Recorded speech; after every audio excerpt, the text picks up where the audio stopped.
All right, we're all tacked. I can finish weld that later on, because we do have to get the Cadillac on the lift like we said. But we got the X all done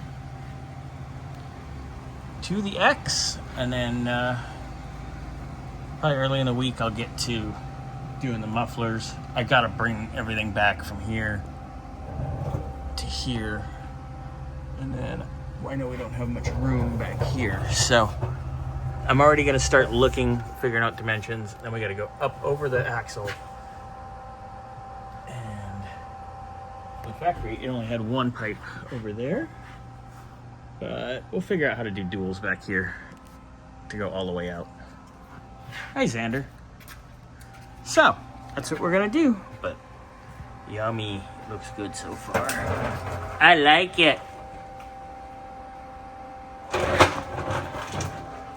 Yeah.